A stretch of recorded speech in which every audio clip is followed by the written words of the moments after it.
आज हम class 10th का चैप्टर नंबर 2 बहुपद देखेंगे।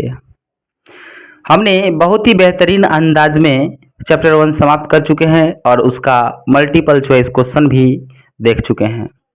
आज हम देखेंगे चैप्टर 2 बहुपद। प्यारे विद्यार्थी, तो मेरे प्यारे विद्यार्थी देखते हैं, जब भी हम बहुपद पढ़ते हैं तो सबसे पहले हम देखते हैं कि चर का मान होता है, कुछ होता है कि नहीं। इसमें देखते हैं चर का मान। किसका मान बोलिए? मेरे प्यारे भी चर का मान कौन होता है? जो अल्फाबेट वाला ABCD पढ़े हो, वो जितना भी होगा जेड तक, वो सब क्या होगा? ये चर का मान होगा। कोई दिक्कत? अब कहिए सर अचर का मान क्या होता है? अचर तो अचर संख्या वाला होता है। अचर का मान क्या होता है? संख्या वाला होता है। जैसे 1 2 3 ऐसे करते करते अनडिफाइंड तक, अनंत तक होगा अचर का मान। होता है कि नहीं? अब कहोगे सर एक बात बताइए, क्या यह इसमें 2x लिखा हुआ है तो इसमें चर क्या है, अचर क्या है, इसे बताइए। कहोगे सर आपने बोला है कि चर ABCD वाला है तो ये x है ना, ये क्या है? ये चर है। और ये क्या है? अचर है। कोई परेशानी नहीं है। प्यारे विद्यार्थी, ये चर और अचर हम लोग समझ चुके हैं, समझ चुके हैं ना? कोई परेशानी नहीं ना? और इसमें मुख्य तौर पर अब कहोगे सर ये एक चर वाले बहुपद है या बहु जो है से कि एक चर वाले या एक से अधिक, दो चर वाले, तीन चर वाले बहुपद है, बताइए। तब मेरे बउआ आप देखेंगे कि 2x + 3 ये क्या यह बहुपद है? बिल्कुल है। लेकिन कितने चर वाला? एक चर वाला। अब यही हम कह देंगे x + y, x + y ये क्या है? बहुपद है, लेकिन कितने चर वाला?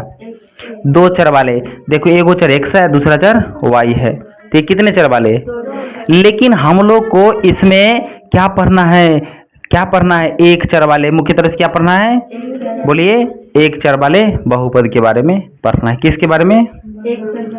एक चर वाले बहुपद के बारे में पढ़ना है, समझे?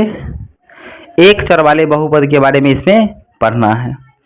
मेरे प्यारे विद्यार्थी, अब बहुपद के प्रकार क्या होती हैं, ठीक है, हम देख लेते हैं। सबसे पहले लिखेंगे पद के आधार पर बहुपद के प्रकार। मेरे बुआ, जो पद के आधार पर बहुपद के कितने प्रकार होते हैं? तो ये 3 प्रकार के होते हैं। कितने प्रकार के होते हैं? 3 प्रकार के होते हैं। पहला होता है एक पदी। क्या होता है?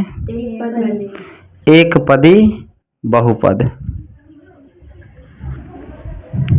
अब कहोगे सर एक पदी बहुपद का मतलब क्या हुआ? मेरे प्यारे विद्यार्थी देखिए, इसका एग्जाम्पल हम दे देते हैं से। जैसे ये 2x है, क्या यह एक पद वाले है कि नहीं है? कॉमा ये 4 हो गया, क्या एक पद वाले है कि नहीं? ये बहुपद है। अब कहो कैसे?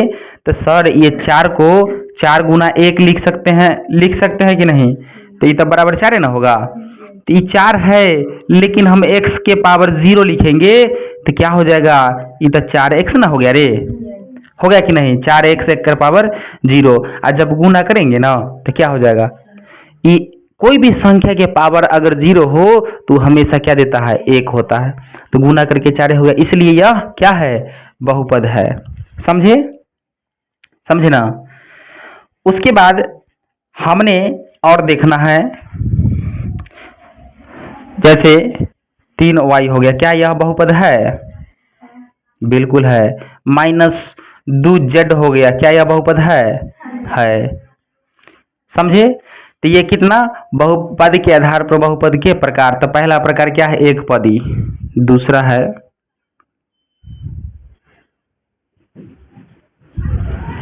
द्विपदी बहुपद। मेरे बउआ द्विपदी मतलब ये पद दूगो हो जाएगा, जैसे ये 2x प्लस 2, एक पद ये और एक पद ये, प्लस माइनस कुछ भी रहे कोई फर्क नहीं पड़ता है। तो ये दो पद वाला हो गया ना। कहोगे सर 3y माइनस 4 है क्या? बिल्कुल है। आप कहिएगा सर हम y x के अलावा कुछ भी दे सकते हैं, तो हम कहेंगे बिल्कुल दीजिए। 6p प्लस 8, ठीक है, कुछ भी दे दीजिए। ये क्या बहुपद है कि नहीं? बिल्कुल। कितने पद वाले हैं? नहीं नहीं नहीं, दो पद वाले ना रे। एक पदीय एक पदीय, एक पदीय एक पदीय, है ना, द्विपदी हुआ। तीसरा है त्रिपदी। क्या है?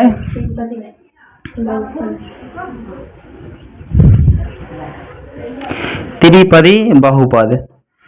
त्रिपदी बहुपद में आप समझ सकते हैं कि कितना होना चाहिए पद। कहोगे सर आप बताइए, अगर यह 2x² प्लस 2x प्लस 1 हो, ये कितना पद के है? कहो एक पद, दो पद, तीन पद के है। चलिए y के टर्म में ले लीजिए, y² प्लस 3y और माइनस 6, ये कितना पद के है? तीन पद के। यानी गिन लो ना, एक पद, दो पद, तीन पद, एक पद, दो पद, तीन पद। ये सब समझ में आ गया जो तीन पद वाले कौन होते हैं, दो पद वाले कौन होते से समझ में आ रहा है कि ना? तो ये जो है आप लोग देख चुके हैं। अब कुछ बात हम ले लेते हैं, जो कि ये पद के आधार पर बहुपद के प्रकार हो गया। अब हम देखेंगे घात के आधार पर बहुपद के प्रकार, ठीक है।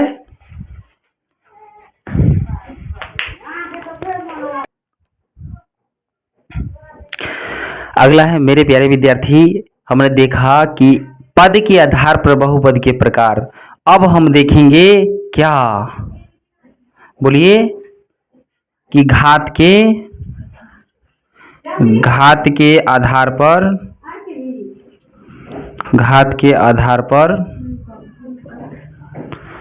बहुपद के प्रकार। हमने देखा, क्या देखा?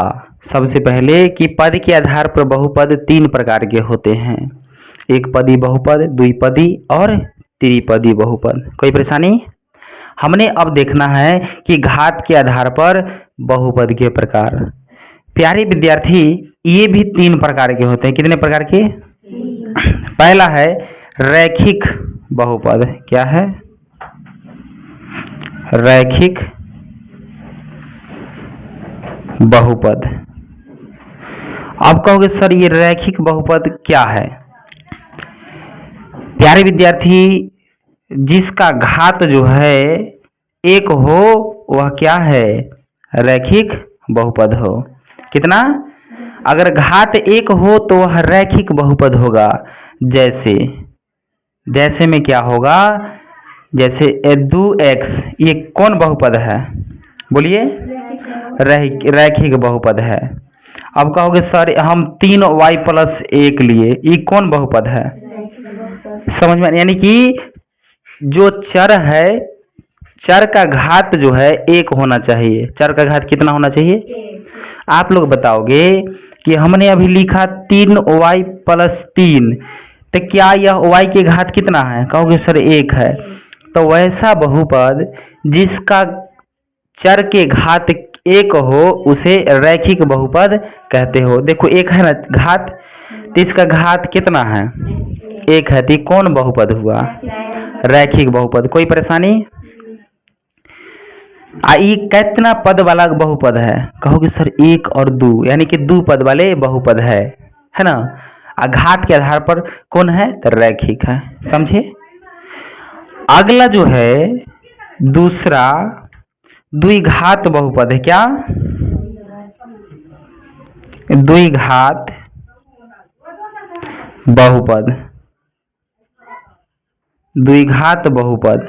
प्यारे विद्यार्थी, द्विघात बहुपद के घात कितना होता है? बोलिए, अधिकतम घात कितना होगा? 2 होगा। रैखिक में 1 था और द्विघात बहुपद में घात कितना होगा? 2 होगा। कोई परेशानी? कहोगे सर तो इसका उदाहरण क्या होगा? तो उदाहरण होगा कि 2x² प्लस 3x प्लस 2, क्या यह द्विघात बहुपद है? बिल्कुल है, क्योंकि हमारा जो चर है उसका अधिकतम घात कितना है? 2 है ना 2। अब कुछ ऐसा भी प्रश्न आप लीजिए, क्या यह बताइए कि रैखिक नहीं द्विघात बहुपद है? क्यों? क्योंकि y का घात 2 है ना, अधिकतम घात 2, तो इसलिए कौन बहुपद है? द्विघात है। परेशानी नहीं है। मेरे बुआ, तीसरा जो हम पढ़ेंगे वह त्रिघात बहुपद है। क्या है? त्रिघात बहुपद।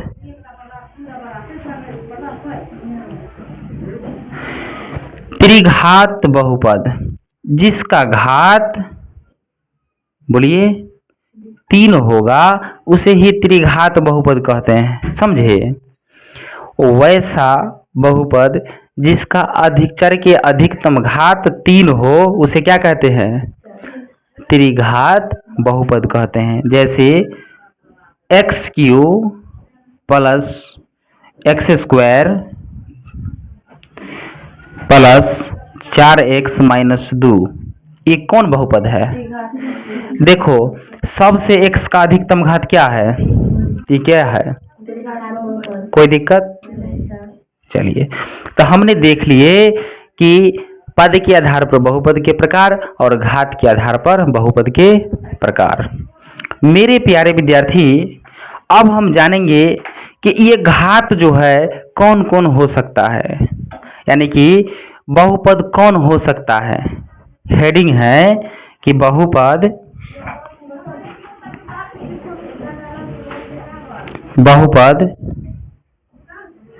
कौन हो सकता है।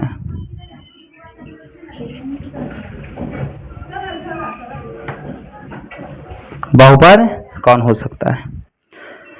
मेरे बउआ, जो घात है ना, बहुपद कौन हो सकता है? आप एक बात ये देखिए कि 2x प्लस 1, इसका पावर कितना है? 1 है। और कुछ ऐसा भी होगा 2x² माइनस 2, इसका घात कितना है? 2 है। कुछ बहुपद ऐसा भी होगा कि x के पावर -2, कुछ ऐसा भी होगा कि y के पावर 1/2 प्लस 2, और कुछ ऐसा भी होगा कि 1/x प्लस 3। हमने उदाहरण लिया कितना? 1 2 3 4 5, एक और ले लीजिए √3 प्लस, ऐसे ही ले लीजिए √3, ठीक है? क्या इसमें से बहुपद कौन कौन है या सब है? आप लोग को बताना है। कहोगे सर, तब बहुपद तो वही हो सकता है जिसका घात पूर्ण संख्या है। देखो, बहुपद कौन हो सकता है? बहुपद, इधर देखिए कि बहुपद कौन हो सकता है? जिसका घात, जिसका चर के घात पूर्ण संख्या हो। प्यारे विद्यार्थी, जो बहुपद हो सकता है जिसका घात क्या हो? पूर्ण संख्या। अब पूर्ण संख्या क्या होती है? तो पूर्ण संख्या की हमने परिभाषा आपको बताया है कि पूर्ण संख्या 0 से स्टार्ट होता है और पूरा अनंत तक जाता है, ये ना पूर्ण संख्या है। अब देखो, अगर घात इस रूप में है तो होगा, और न ही नेगेटिव में होना चाहिए, जैसे कि माइनस में होगा, नहीं होना चाहिए। क्या माइनस में नहीं होना चाहिए? तो ये नहीं होगा, समझे? आप कहिएगा सर भिन्न में होना चाहिए, तो बिल्कुल नहीं होना चाहिए फ्रैक्शन में। तो अब इसमें देखिए, क्या यह बहुपद है? बिल्कुल है। क्या यह है? क्या यह है? नहीं है, क्योंकि यहाँ घात नेगेटिव में है। हमने पढ़ा है कि बहुपद के घात हमेशा पूर्ण संख्या हो सकता है। क्या यह भिन्न में है? नहीं है। अब देखो ई है, कहोगे सर एक बात बताइए, इसको हम ऊपर ले जाएंगे x तो ई तो हो जाएगा x के पावर -1, तो क्या यह है? बिल्कुल नहीं है। अब ये है, कहोगे सर रूट के अंदर है तो पक्का एक पावर जो है कितना होगा? 3 के पावर 1/2 है, तो यह है? बिल्कुल नहीं है। तो आप समझ सकते हैं कि कौन बहुपद हो सकता है और कौन बहुपद नहीं हो सकता है। परेशानी नहीं है, इसको उतारिए।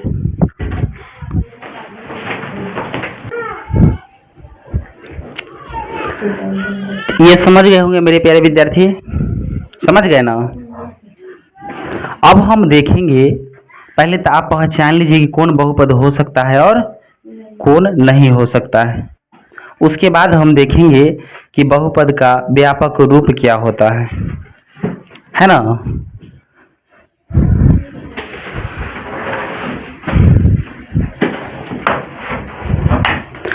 मेरे प्यारे विद्यार्थी, आपको यह बताना है कि कौन बहुपद हो सकता है और कौन बहुपद नहीं हो सकता है।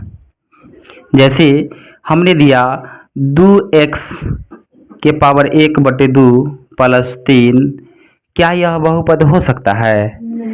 देखिए, हमेशा बहुपद के घात पूर्ण संख्या होता है और पूर्ण संख्या जो है 0 से स्टार्ट होकर 1 से अनंत तक जाता है, तो 1/2 है, इसलिए यह बहुपद।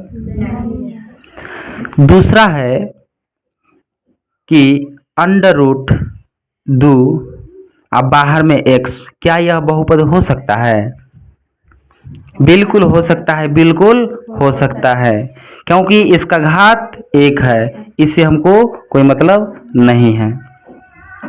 तीसरा जो है कुछ ऐसा वाला होगा, समझिएगा तनका बात को, 2x² + 3, क्या यह हो सकता है? कहो पॉजिटिव में ही हो सकता है। अब 1/x² + 3x + 2, क्या यह बहुपद हो सकता है? बोलिए, नहीं हो सकता है। फिर अलग ऑप्शन रहेगा 1/√2x, देखिए अलग x है, +3, क्या यह हो सकता है? नहीं, क्योंकि ये ऊपर जाएगा तो माइनस में पावर हो जाएगा, यह नहीं हो सकता। तो आपने बहुपद को पहचानना सीख गए हैं कि कौन हो सकता है और कौन परेशानी नहीं है। अब हमको देखना है कि बहुपद के व्यापक रूप क्या होता है। क्या देखना है?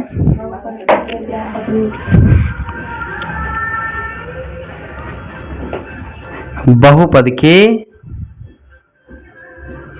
व्यापक रूप, है ना? बहुपद के व्यापक रूप क्या होता है? कहोगे सर आप बताइए कि बहुपद के 3 तरीका के बहुपद हम लोग अभी पढ़े हैं, तो बहुपद के व्यापक रूप तो होबे करेगा घात के आधार पर। तो जिसका घात प्यारे विद्यार्थी 1 होता है उसे रैखिक बहुपद कहते हैं। क्या कहते हैं? रैखिक बहुपद। इसका व्यापक रूप जो होता है क्या होता है? ax+, बोलिए, b होता है, समझे? दूसरा होता है द्विघात बहुपद। क्या होता है? द्विघात बहुपद। इसका व्यापक रूप होता है ax² + bx + c होता है। क्या होता है? तीसरा त्रिघात बहुपद होता है। त्रिघात बहुपद, इसका व्यापक रूप होता है ax³ + bx² + cx + d होता है। ये हुआ आपका व्यापक रूप। अब कहोगे सर इसको याद करना है क्या? तो बिल्कुल आपको ध्यान में रखना है और तभी हम बताएंगे शून्यकों का योग, शून्यकों का गुणनफल, तो आप समझ में आसानी से आपको आएगा। प्यारे विद्यार्थी, कुछ एग्जाम्पल ले लेते हैं। क्या ले लेते हैं? एग्जाम्पल ले लेते हैं। जैसे आपको बताना है, ठीक है। उसके बाद हमने कॉमन लेना सीखना है, गुना सीखना है। तो एग्जाम्पल आप फिर से समझिएगा, ये 2x प्लस 9 ये कौन सा बहुपद है बताइए। कहोगे सर इसका घात 1 है तो ये तो रैखिक बहुपद है ना। और फिर हम कहेंगे नहीं 3x² माइनस 2 ये कौन सा बहुपद है, द्विघात बहुपद है। 3y² प्लस 2y प्लस 3 ये कौन सा है, द्विघात बहुपद है, क्योंकि इसका घात 2 है। सीधा देखना है कि चर का घात कितना है सबसे ज्यादा, तो बता सकते हो ना कितना है इसका 2, तो ये द्विघात है। प्यारे विद्यार्थी अब कहेगा कि नहीं आप जो है 4x³ plus 9x² plus 3x plus 2 इसमें बताना है कि ये कौन सा बहुपद है। कहोगे सर इसका घात अधिकतम कितना है 3 है, इसलिए कौन सा बहुपद है। अगर कह देगा कि निम्नलिखित बहुपद के अधिकतम घात लिखे या घात बताएं। अब इसमें बताना है आपको, क्वेश्चन हम देंगे जैसे 2x³ प्लस 4 बताइए इसका घात क्या है 3 है, घात क्या है 3 है। दूसरा प्रश्न पूछ देगा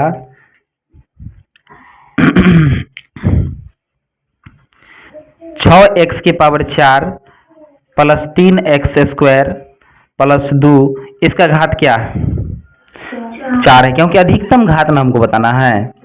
तीसरा प्रश्न पूछ देगा कि 9y³ प्लस 2x² प्लस 1 इसका घात क्या है, सॉरी यहाँ y होना चाहिए, कितना है 3 है। यानी घात तब बता सकते हो, कोई परेशानी नहीं ना मेरे बुआ। अब हम देखेंगे कॉमन लेना सीखते हैं, क्या लेना सीखते हैं, कॉमन लेना सीखेंगे। और जब हम कॉमन लेना सीखेंगे तभी तो गुणनखंड करोगे तो क्या होगा उसमें कॉमन लेना होगा। फिर मल्टीप्लाई सीखेंगे तो उसको कैसे यूटिलाइज किया जाता है, गुना किया जाता है, ये हम समझेंगे, समझे। तो आगे देखिए कि हम किस प्रकार ये लिख चुके हैं, लिखिए।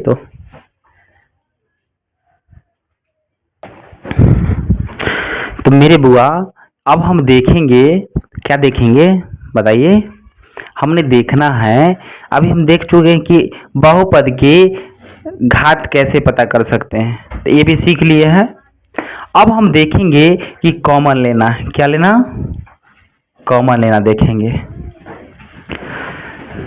जब प्यारे विद्यार्थी आप गुणनखंड करोगे तो कॉमन लेना पड़ेगा ही। उससे पहले जो साइन रूल होता है उसको हम देख लेते हैं। मेरे बउआ प्लस गुने प्लस क्या होता है, प्लस होता है। प्लस गुने माइनस क्या होता है, माइनस। अब माइनस गुने प्लस क्या होता है, माइनस। और माइनस गुने माइनस क्या होता है, प्लस होता है। इस चीज़ को हमेशा याद रखिएगा, समझे। जब हम प्लस को प्लस के साथ गुना करते हैं तो प्लस आता है, जब प्लस को माइनस के साथ गुना करते हैं तो, जब माइनस को प्लस के साथ गुना करते हैं तो, अब माइनस के माइनस के साथ गुना करते हैं, कोई परेशानी। तो हमने क्या सीखना है कि कॉमन लेना, क्या लेना, कॉमन लेना। कहोगे सर ये तो बहुत आसान चीज है, यही आसान चीज काम देगा आपको किस में, जिस समय आप गुणनखंड करोगे और कॉमन लोगे तो उस समय ये चिन्ह भी और कॉमन लेना आना चाहिए। जैसे एक क्वेश्चन हम लेते हैं, ये 4x प्लस 8, तो इसमें अधिकतम कौन संख्या से भाग कर सकते हैं दोनों को। कहोगे सर ये तो दुइयों से हो सकता है दोनों, लेकिन हम पूछे अधिकतम, तो कहोगे सर 4 से हो सकता है, एक मर्तबे में 4 खत्म और 2 मर्तबे में 4 8 खत्म है ना। तो इसमें से आप ले सकते हैं, देखो ये 4x है तो इसमें x तो नहीं है, लेकिन 4 है ना रे, तो इसको हम ले सकते हैं 4। तो इसमें से 4 हटा लिए तो बच गया क्या, x प्लस 2। कोई दिक्कत नहीं ना, दिक्कत रे। तो कॉमन लेना ये हो गया, समझे। तो ये कॉमन ले लिए। दूसरा जो है रहेगा, ये पहला हो गया, और दूसरा जो रहेगा वो क्या रहेगा, कहोगे सर अगर हमको ऐसा रहे 3y² प्लस 6y रहे तो। अब कहोगे सर इसमें बताइए, ये तो 3 है, 3 से विभाजित ये हो है, यानी कि 3 अधिकतम में ले सकते हैं, तो दोनों में से 3। ई में 2 y है, ई में 1 y है, तो 3y तो ले सकते हैं, लेकिन हमको पता नहीं है माइनस ले कि प्लस ले। कहोगे सर माइनस लीजिए, तो यहाँ पर -3y जैसे ही लिए, यहाँ क्या बच गया, कहोगे सर 1 y बच गया। क्या बच गया, ई देखो प्लस था, तो यहाँ क्या हो जाएगा, यहाँ पर 2 बच गया। कोई परेशानी, तो ये कॉमन लेना हो गया। तीसरा प्रश्न देखिए, तीसरा प्रश्न कहेगा कि 7y² प्लस 49। कहोगे सर इसमें कॉमन कितना आएगा, तो इसमें तो y है नहीं, इसमें y² है, इसमें 7 है, तो 7 से 7 विभाजित है, 7 49 भी है, तो इसमें 7 केवल कॉमन ले लेंगे, तो क्या बचेगा y² प्लस 7। दिक्कत। चौथा प्रश्न लेते हैं, अगर इसे हम 7x² प्लस 21x ले ले तो कैसा रहेगा, तो 7 से विभाजित है और 7 से 21 भी, इसमें -7x, x इसमें भी, x इसमें, 7x कॉमन लेंगे, ले लिए प्यारे विद्यार्थी। जब 7x कॉमन लिए तो में क्या बच गया, सिर्फ और सिर्फ x बच गया, तब ना गुना करेंगे तब -7x² आएगा। अब यहाँ देखो ये प्लस है, लेकिन हम कॉमन क्या लिए हैं, माइनस, तब ना माइनस गुने माइनस प्लस हो जाएगा, तो यहाँ पर कितना हो जाएगा 3। कोई दिक्कत नहीं ना। एक और ले लीजिए, पांचवा में हमने लिया कि माइनस 5y² -10y 10y, इसमें से क्या ले लोगे कॉमन। यहाँ तक कह रहे थे सर यहाँ पर माइनस था तो यहाँ पर प्लस था, ठीक है। अब यहाँ भी माइनस और यहाँ भी माइनस है, यहाँ भी y है, यहाँ भी y है, लेकिन बशर्ते यहाँ पर 2 y है, यहाँ पर 1 y। इसमें -5y कॉमन लिए, ले लिए, जैसे लिए 5y तो यहाँ पर बच गया y। अब देखिए यहाँ पर, अब यहाँ पर क्या हो जाएगा, प्लस हो जाएगा, प्लस तब नहीं गुना होगा तो ऊपर में माइनस होगा, यहाँ पर 2 हो गया। कोई परेशानी, ये तो समझ गए कि कॉमन कैसे लेना है, ले लिए। अब हमने समझना है क्या गुना करना, क्या समझना है, तो समझिए गुना कैसे करते हैं मेरे बुआ। अब कोई भी प्रश्न लो, आसान से शुरुआत करते हैं, जैसे x प्लस 2 गुने x प्लस 3 है ना। आप कहोगे सर इसको गुना कैसे किया जाए, तो मेरे प्यारे विद्यार्थी ये जो x दिख रहा है ना, आप लोग को लिखना नहीं है, किसी को अभी समझ लेना है पहले। ये x जो दिख रहा है ना, x, ये x से पहले इसमें गुना करेंगे, करेंगे कि नहीं। अब फिर यही x से किस में करेंगे, 3 में करेंगे, समझ में आ रहा है ना।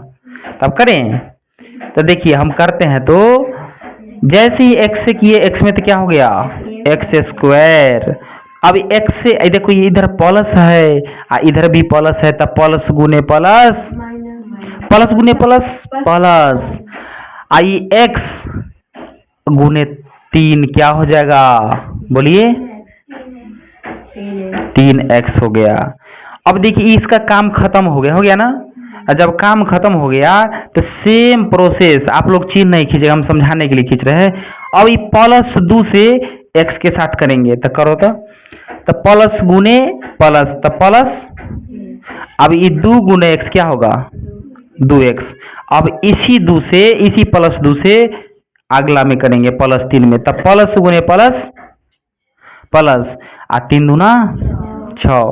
कहोगे सर एक बात बताइए कि ये तो समान है, 3x बनाए हुआ है, 3x बनाए हुआ है, तो ये तो जुट जाएगा, तो हम कहे जोड़ दीजिए, तो x square plus 3x 2x +6, ये आपका क्या हो गया, आंसर हो गया। कोई परेशानी? इसी प्रकार के बहुत सारे हम प्रश्न लेते हैं, समझे?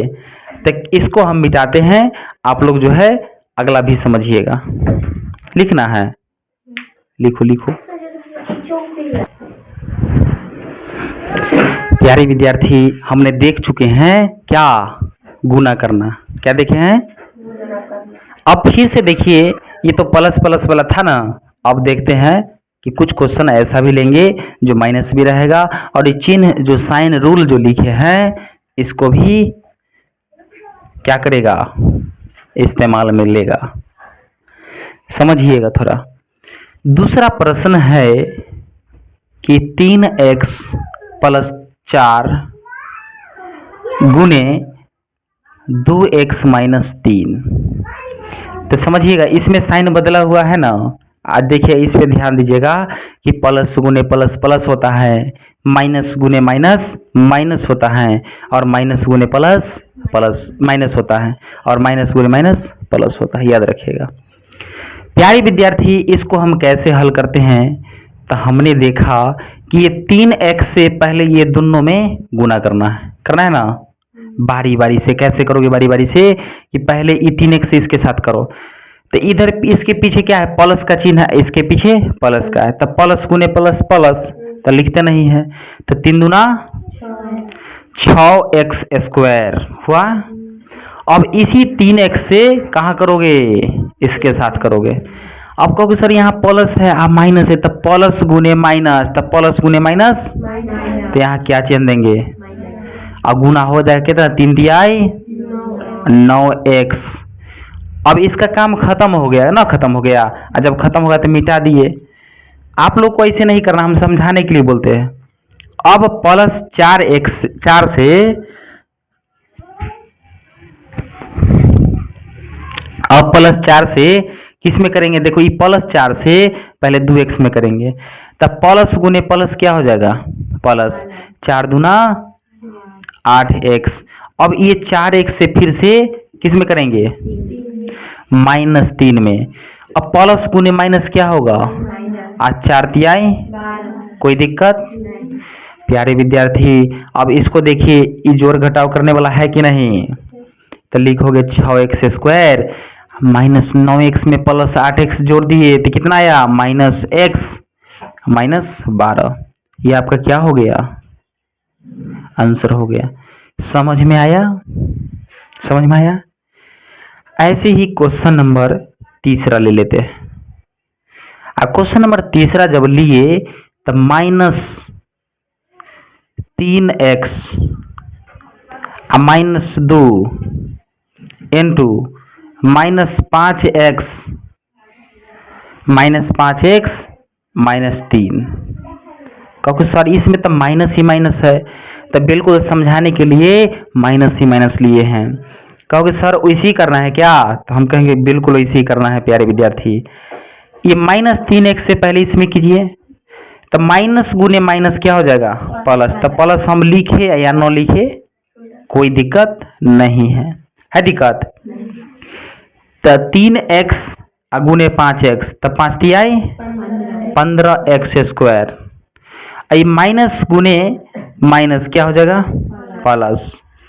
3x गुने 3, तो कहोगे सर 3 तिहाई 9x। अब इसका काम खत्म हो गया कि नहीं हो गया? अब ये -2x से पहले इसमें करेंगे, तो माइनस गुने माइनस प्लस। अब 5 दूना 10x हुआ कि नहीं? कहोगे सर 10x हो गया, तो अब इसको फिर से जो है अगला के साथ करना है, बिल्कुल। तो माइनस गुने माइनस प्लस, 3 दूना 6, कोई दिक्कत? अब देखिए जब ये हो गया तो ये है 15x², 9x 10x कितना हुआ, +19x, कितना 19x प्लस 6, यही आपका क्या हो गया, आंसर हो गया। कोई परेशानी? एक क्वेश्चन और देख लीजिए, क्वेश्चन नंबर 4 कहता है कि 6x माइनस 3 और 9x प्लस 2, ये क्वेश्चन को बनाना है। तो आप ये जो चेन खींचते थे जिसके इसके साथ इसको इसके साथ, आप तो सीख चुके हैं, तब नहीं खींचेंगे। कहता है कि 6x को 9x के 6 9 54x स्क्वायर, और फिर 6x को तो पहले प्लस गुने प्लस प्लस और 6 दूना 12x। अब ये माइनस 3x को दोनों के साथ करना है, तब माइनस गुने प्लस माइनस 9 27x, माइनस गुने प्लस माइनस 3 दूना 6। अब ये प्यारे विद्यार्थी 54x स्क्वायर 12x और 27x बड़ा है माइनस वाला, तो इसमें से इसको घटा दीजिए, तो कितना हो जाएगा, माइनस 5 1 15x माइनस 6, यही आपका क्या होगा। तो मेरे प्यारे विद्यार्थी, आज था बहुपद का इंट्रोडक्शन क्लास। उम्मीद करते हैं आप सभी को अच्छे से समझ में आया होगा, और इसी के साथ आज इंट्रोडक्शन क्लास खत्म किए हैं। अगले दिन हम एक्सरसाइज पर आएंगे और सारे A to Z क्वेश्चन बहुत ज़बरदस्त अंदाज में सॉल्व करेंगे।